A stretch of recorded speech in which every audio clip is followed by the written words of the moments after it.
Yakou est ivoirien. Il est arrivé à Paris au mois de janvier avec un rêve en tête, celui de devenir comptable. D'abord, je ne savais pas où aller.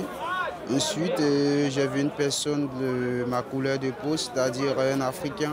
Il m'a demandé j'avais quel âge, j'ai dit que j'étais mineur. Il m'a dit qu'il fallait que je parte à Croix-Rouge. Pris en charge par la Croix-Rouge, Yakou est logé à l'hôtel pendant 3 jours, le temps de passer son évaluation sociale.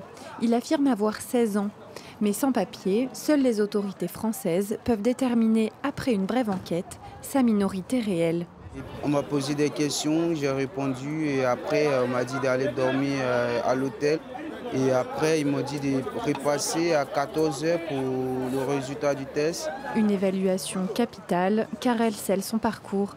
Les jeunes passent un entretien d'environ 1 heure avec les autorités départementales. S'ils sont reconnus mineurs, ils sont pris en charge par l'aide sociale à l'enfance. Sinon, ils sont livrés à eux-mêmes. On m'a dit que j'étais notifié que la prise en charge, que je ne suis pas reconnu mineur, qu'il fallait que je fasse le recours. C'est-à-dire qu'il fallait que j'envoie mes documents. Et moi, je fais le chemin de la Méditerranée sans mes documents. Pour espérer être reconnu mineur, Yakou doit saisir le juge pour enfants. Une procédure longue pendant laquelle de nombreux jeunes isolés se retrouvent à la rue. C'est dans ce campement au nord-est de Paris que Yakou passe ses nuits depuis la mi-janvier. C'est ici qu'on passe la nuit. Ce tunnel abrite environ 120 personnes, dont 80 mineurs isolés étrangers. Yasmine est l'une des bénévoles, apportant une aide sociale, médicale et juridique à ces jeunes. Ils sont considérés ni comme mineurs ni comme majeurs. Donc en fait on les appelle les ninis. Ils sont dans un flou juridique qui fait que finalement ils se retrouvent isolés. Seuls les plus chanceux d'entre eux sont placés à l'hôtel avec l'aide d'associations. Mohamed est arrivé en France en août 2021 de Guinée-Conakry. Il dit avoir 16 ans. Il est aussi en recours pour sa minorité et loge dans un hôtel à La Défense depuis septembre 2021. C'est provisoire, donc il ne faudrait pas mettre en tête que c'est définitif.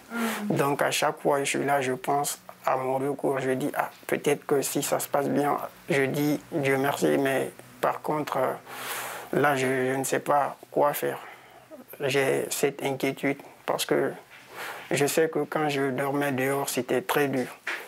Pour me laver, je trouvais des endroits, mais c'était très difficile, c'était pas à tout moment. Et même laver les habits. Heureusement, comme je suis là-bas, je me sens un peu mieux. Ouais. Après un parcours difficile, de nombreux jeunes souffrent de troubles psychiques renforcés par la vie dans la rue, à laquelle ils n'étaient pas habitués. Vivre en communauté peut être source de tensions. Ils sont très nombreux dans les chambres, ça dépend des hôtels, mais parfois ils peuvent se retrouver jusqu'à 7 par chambre. Et quelqu'un qui a des troubles du sommeil, qui fait des cauchemars, qui se sent pas bien, qui a perdu confiance aussi en l'autre parce qu'il a subi des tortures, de la maltraitance, être tout le temps comme ça en grand groupe, avec pas forcément des personnes qu'il a choisies, il y a des tensions, il y a quand même beaucoup de tensions entre eux.